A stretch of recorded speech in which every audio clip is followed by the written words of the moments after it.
Hello. So, I'm going to try and keep this short and sweet.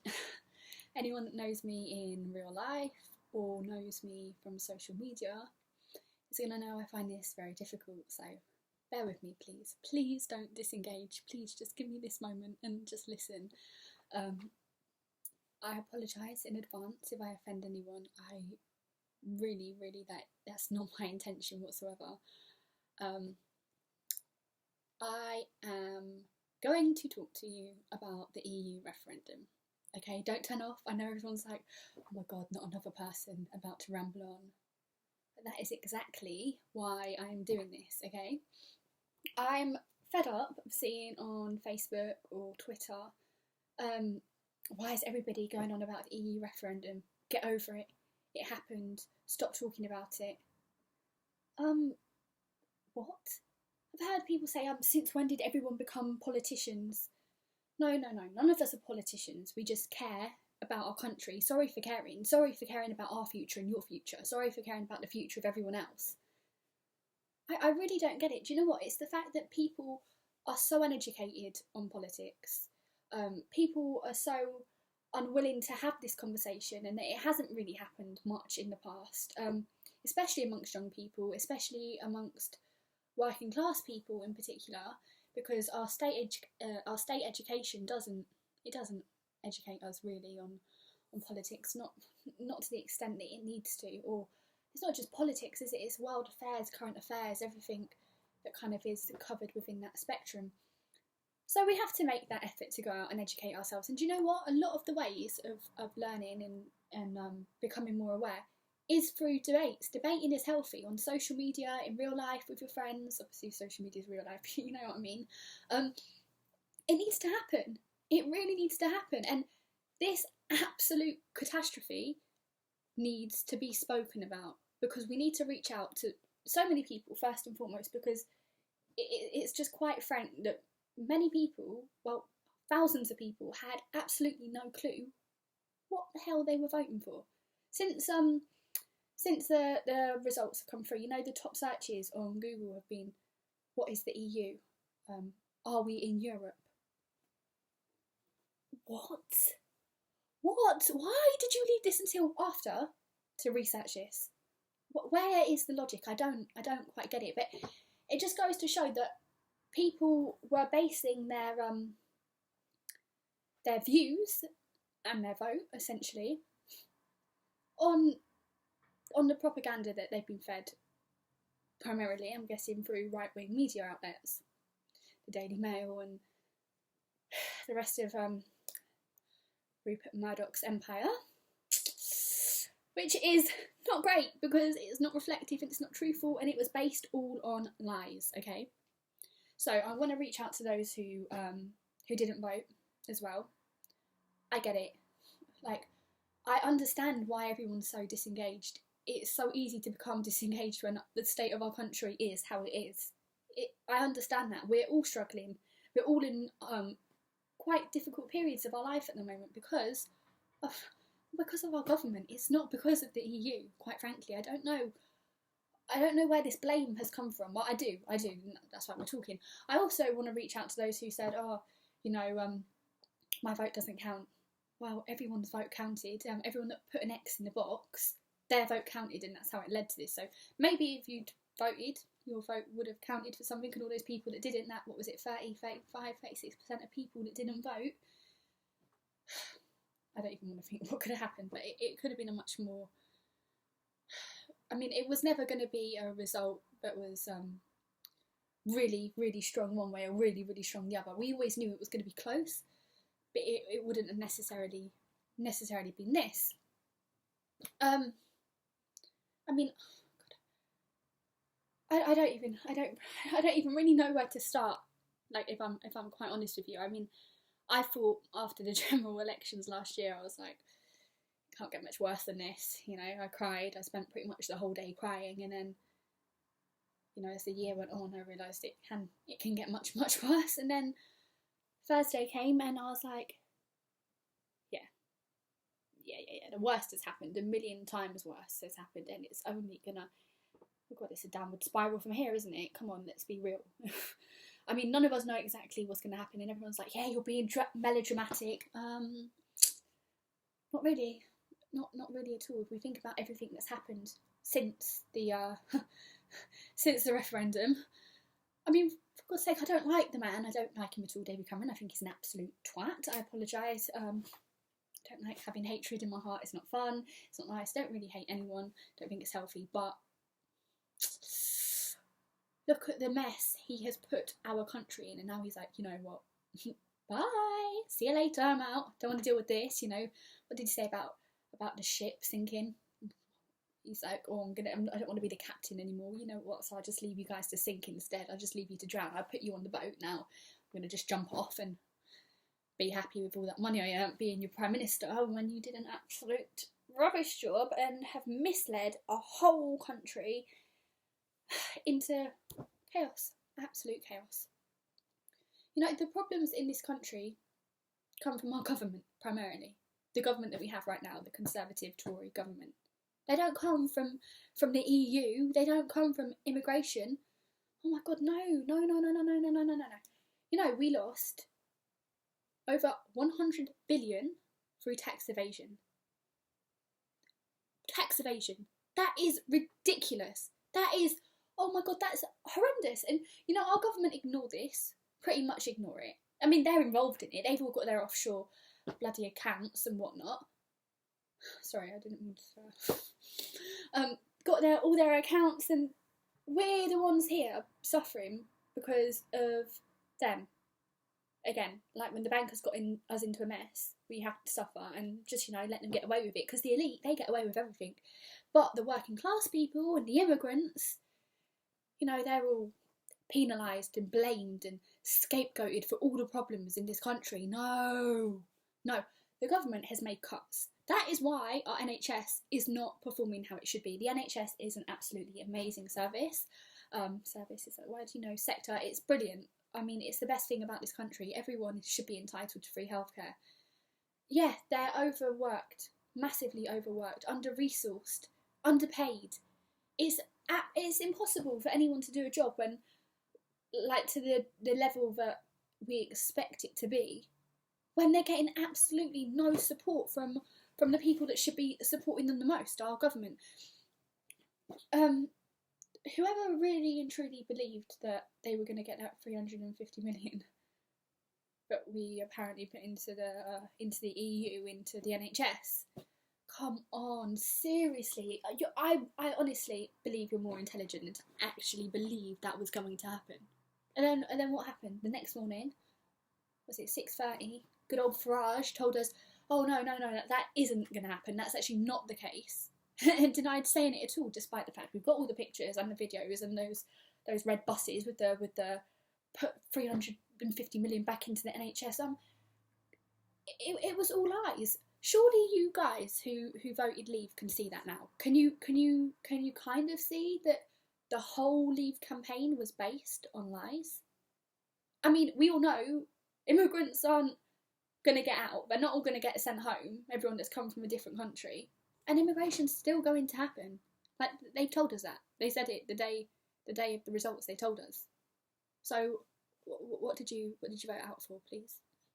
Please do enlighten me, because I'm really, really intrigued to know why you were so angry with the EU, who, let me just tell you what they do. Part of what they do is they give us our Human Rights Act. Our Human Rights Act come from the EU, and, you know, our Tory government want to get rid of that. And now we don't have the EU backing us, behind us, or once we Brexit or whatever, that's just going to be abolished. Gone. You know, the unions, they're going to be gone. Workers' rights. We got sick leave, maternity leave. All of this has come from being inside the EU. Holiday pay. All of this. You know, this government who don't care about working people whatsoever. I mean, They poverty has increased, I mean, dramatically since they've been in power. Absolutely dramatically. I mean, university fees have gone up. It's so much more difficult for working class, lower middle class, even middle class people are suffering. house prices, rent, benefits, everything, disability benefits. I mean, it's disgusting. It really is. I've got no words. It makes me so angry. But all of this is really affecting, obviously, the working class people, the people that are obviously now, as a consequence, most frustrated, angry, in desperate need of change and help. So they're the ones that the campaign was targeted at, and without saying everyone within those groups are uneducated, because that is not the case. I come from a working class background and I'm very educated, as is all my family and friends and most of the people I know, but it targeted those that are much more impressionable, those who, you know what, we all do it. When we want to believe something, we just believe it. We even though logically we know it doesn't really make much sense, we force ourselves to believe it because we really are that desperate. We've all been there, we've all done it. I mean, in various situations in our life. I mean, I don't think there's many people that can say that they haven't been hopeful for something and convinced themselves. And that's what they did. They targeted those people that were so desperate for change and just fed them lies and lies and lies. And what they did is they disguised it and they sugarcoated it as facts. But it wasn't. It was never facts. And if you'd actually done your research past the circus of right-wing media that was out there, you'd have realised that it wasn't the case and it wasn't going to happen, and we weren't going to be better off. In fact, we were actually going to be much, much worse off. I mean, I don't know much about economics and it goes all over my head, but seeing what happened to the pound as soon as the Sunderland vote came through, it was like, what the hell? Like, literally, what the hell?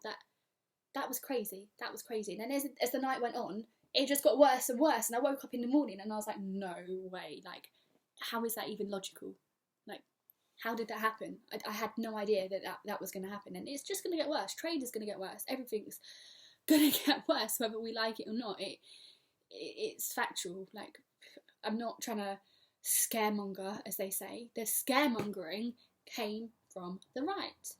It came from Farage and Boris. You know, those two men that now may well be left to run the country. Boris, oh God, it's my worst nightmare. I don't know what could be worse. You think, I was like, it can't get much worse than David Cameron. It can't. But no. I was so happy when he got voted out of being the mayor of London. And now he could be the Prime Minister. Like, I just don't get it at all. I really don't get it. And people keep saying you can't call them racist for voting out, okay? And there's that quote going around. What is it?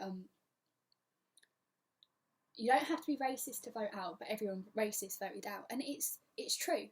Like, whether you like it or not, yeah, that right wing media was incredibly racist in the way that they led that campaign. I mean, that isn't democracy. You don't base a campaign on lies.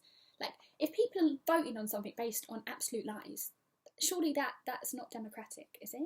Like, sure, I know all politicians lie to an extent, whatever, but the way that it was done was just outright disgusting, like appalling, like alienating and marginalising a race or a group of people based on their background, their nationality, their culture, their religion. That is racist when you're attacking them and you're blaming them for things that literally are nothing to do with them. Like, it's not their fault whatsoever. In fact, you know, migrants, sorry, I don't like that word. Migrants have put in, I think, what is it, like 20 billion back into our economy. Yet everyone thinks they just take and take and take. They just come over here to, you know, take our benefits because Britain is so great. Like, no, that's really not the reality of it at all. Of course, there's a small proportion that do claim benefits or do exploit the system, but no more than British. In fact, we do have far more British people that exploit the system than we do migrants. Far, far, far, far, far more. Migrants come over here, they work so hard, do the jobs that good old proud British people don't want to do. There's nothing wrong with British people whatsoever, of course, obviously. But that section of British people that can't be bothered, that are lazy, that would rather claim benefits and pretend that they can't get a job, but really they can, but they just don't want to take the ones that are available to them or educate themselves, so, you know, they just give up and then say it's all the immigrants' fault. It's rubbish. And, you know, those migrants that do come over here and claim benefits and try and get help, you know, the reason why they've done that is because we, us, along with other countries, have fueled wars, massive wars. We've destroyed their countries, absolutely destroyed their countries. I mean, we've economically destroyed them as well through taking, stealing, manipulating, lying, everything, destroying their chances of growing and progressing to be what we are. They haven't been able to do that because of what we've done, because of our history, because, you know, we are living off the benefits of, well, it's a post-colonial country, isn't it? We've been built off of immigration and globalisation and everything that we did when we colonised and we stole, and we're continuing to do it day in and day out. So, you know, if you don't like migrants coming here, don't vote for governments who are going to go to war and bomb these people's countries, because yes, they will want to leave. God forbid that happened to this country. Or you are over there. You don't think you would want to get out and go somewhere else for a better life. You don't think you would want to protect yourself and your family. You don't think you don't think they deserve a chance at a better life. Come on, seriously, really, like, that's absolutely ludicrous. These people just want a chance of living a better quality of life, which we are all human beings. We are all equal. I don't want to hear anyone say, oh, well, you know, we need to sort out this country first. Do you know what? No, we've got enough money to help everyone. Do you know what when it comes to the refugee crisis, we've not even, what refugees have you seen? Like, where do we have camps? I take my hat off. Don't have a hat, but like, to Germany, who have, oh my God, it's so admirable the way that they have been amongst this crisis. Us, on the other hand, we've not done anything. We should be doing 10 times more than what we are.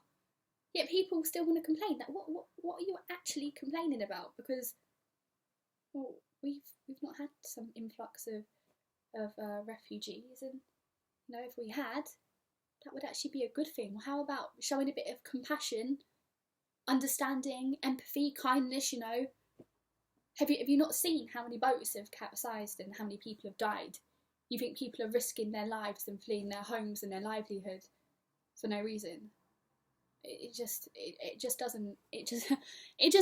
really doesn't make any sense. Like, it genuinely doesn't make any sense at all, and it really, really, really breaks my heart that this is what people think. Like, it really, really does. It really, really, really, really does. And let's be frank, like, obviously we've established already that leaving the EU isn't going to stop that, immigrants or refugees. So surely we've established that the EU isn't the problem, and immigration isn't the problem at all. It's absolutely not. The problem lies here with the people here. The fact that people here are so uncompassionate and so unkind, and this is not a world that I want to be a part of whatsoever. You know, the EU creates more jobs for people. We're going to be out of jobs, you know, when we leave. Jobs are not going to be any better. It's going to be worse, the job market. I mean, I'll give you an example. I had an interview for somewhere, and then they got through to a few rounds, and then they said to me, you know, because of Brexit, we have to, before we'd even left, they said, we will have to reassess our positions available because we don't know what the state of our company is going to be afterwards. Like, that's crazy. That is crazy. That was before we even left. So imagine what it's going to be like afterwards.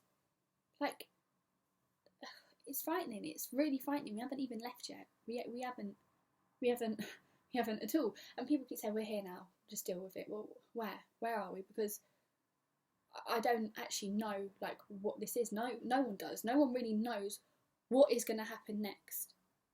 We're just kind of in this state at the moment. It's just this waiting state where no one, oh my God, no one has any idea what's going to happen. No one has any answers. Everyone's pointing the finger at everyone, pretty much saying it's their fault, it's this person's fault. You know, it's an accumulation of people's fault. There's an accumulation of people to blame. And you know what, blame, is that even the right word to use? Is it wrong for people to be so disengaged when the country's in the state that it is? Like, no, it's not. But at the same time, there should have been more effort to, you know, re-engage these people, and to show them why remaining is the answer, why their vote matters, why their voice matters, and where the real problem lies. I mean, it was so close, wasn't it? And there were so many people that didn't vote. So is it really proportional? I don't think so. It's not at all. You know, it's been kind of heartwarming for me amongst all of the negative that's followed. The positive that has followed, seeing how many people unite and feel the same and that are so disappointed and ashamed and just as heartbroken as I am about this. It has made it a little easier to deal with, but we shouldn't stop talking about this. We need to continue talking about it. We need to continue reaching out to those people because, I mean, I don't know what's going to happen. I mean, there's the petition for a second referendum. Whether that happens, I mean, I like to think I'm a glass half full kind of person.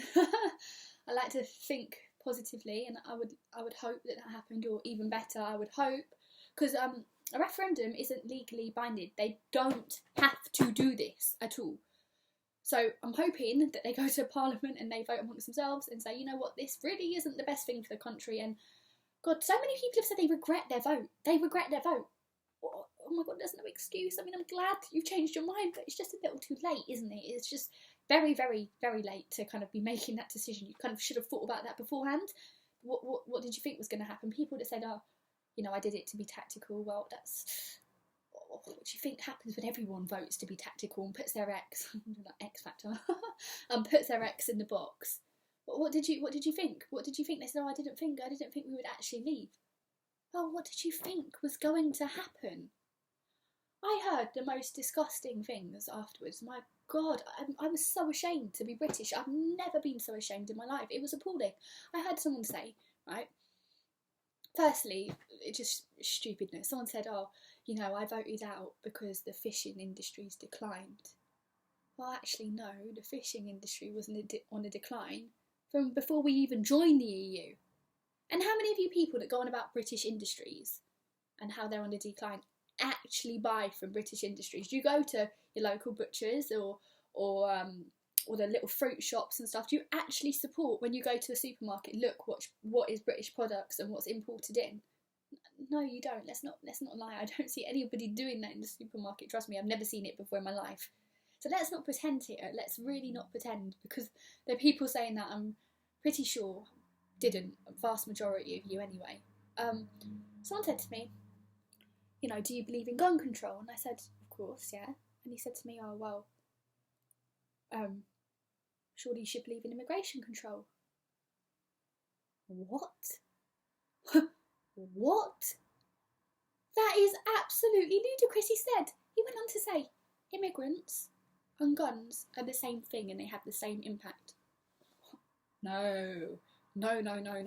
Surely you can see how that is racist, right? That is very, very, very racist. It's disgusting and racist. That's completely wrong and not true whatsoever. And then someone also said that the Remain campaign was all propaganda and that Joe Cox was killed and murdered disgustingly, and it was set up by the Remain campaign. That is the most outright outrageous, disgusting, offensive thing I have heard. And I try not to have a temper, but that made me lose my temper. I was absolutely disgusted. I think that's horrific. It's so disrespectful to her family and so disrespectful to everything that she stood for. To think that was set up, I was just like, my gosh, you guys are so deluded and warped that this is your actual your general thoughts. Like, oh my god, it makes me actually really worried about the mental state of people that voted. Like, that you can genuinely believe that happened, that someone would kill one of their own by two young children. A good woman with a good heart, good morals, good ethics, and fought for equality and justice, for her to be killed because they want us to stay in the EU. No, but that didn't happen. It was a right-wing activist, a disgusting, evil one at that did this. Someone said, let's make Britain great again. Well, what do you mean again? What do you mean make Britain great? What is great? What is great? Because to me, I thought Britain was great because it was full of diversity, culture, love. We were growing closer and closer and closer towards, a more equal kind of, I say equal, it's not really equal under the government that we're under, is it, with everything that's happened, but in terms of equal rights and stuff, I don't like the word tolerance. It's disgusting. I think it sounds like it's a chore, like, you know what, I'll tolerate them if I have to, like they don't want to do it. No, it's just called humanity. It's just called, we are human beings, we are one race. There's no reason for you to hate, to hate people because of their skin colour or their culture or their belief system. What the hell? How does that seem acceptable or logical to anyone? It doesn't. It's vile. It's actually really, really, really vile. Having like a multicultural country made me so proud, and since the campaign, the amount of racism that has surfaced and the views that have surfaced, it is horrific. This is what it has led to. Like the result has made people think that it's acceptable to be racist and it's justifiable, that everyone shares these racist views, and it's not the case at all. It's definitely not the case. No one shares these views. Oh my god, have you seen the apparently racist attacks or hate speech has increased by, don't quote me on this, it was like 540% in 36 hours. That's horrific. Absolutely horrific and disgusting. I do not want to be a part of a country that has such immoral, disgusting views that have just been bred from fear and ignorance and scaremongering. It's wrong, and lies, outright lies, disgusting lies. But my point of this video is, because oh my god, I've done nearly 30 minutes of just rambling. I do apologise if you're still watching. My point is this: we can make a difference. We need to make noise. We need to talk. We need to keep talking about this because we can make a difference. If we keep talking and discussing and expressing our anger, our frustration in the right ways, not with violence. When I say fight, I don't mean literally like fighting. That's what's happening with those. I said the Polish people have been attacked. You've seen the pictures of the two men. It's disgusting. It's vile. It's horrific. I feel absolutely appalled. Anyway, I just said that. I'm repeating myself. But we can make change. We can amend this situation. We just need to do it in the right way. If you sign this petition, it's got over 2 million votes already. That's great. Don't know how helpful it's going to be, but we're getting our voices out there. Protest, do what we can, just raise awareness and educate those that are uneducated on what the EU actually does and what the consequences are of this, really. Because it's not good. It's not good at all, and it's not looking up from here, it's only looking down. And I hate to sound negative and whatnot because I like to be positive, but let's be real with this situation. Do you really want to be a part of this country that is okay with that level of hate and division? I don't want to be in a divided us and them world about Britain being great. Let's keep Britain great for the reasons that it is, because we don't accept racism, we don't accept prejudice and all of those disgusting things that have been bred from this and have been made to be made for people to think are acceptable. Okay, so that's my rant over, but please do go out there and try to make that change and speak to people, and not in an aggressive way. I mean, I want to talk, I know I get a bit passionate and find that difficult sometimes, but you do have to just kind of calm it down, because they're not going to listen if you shout, and they're not going to listen if you're rude or offensive and call names. They're going to listen if you try and understand and then explain in the most least patronising way. We've all got our own individual reasons and whatnot. We've all got our own background and our history, but I think going forward, the thing that is going to bring us together is uniting and stopping this hatred that has led us to this, really, isn't it? Yeah. So that's my rant over. But please do take it on board. Please do discuss this.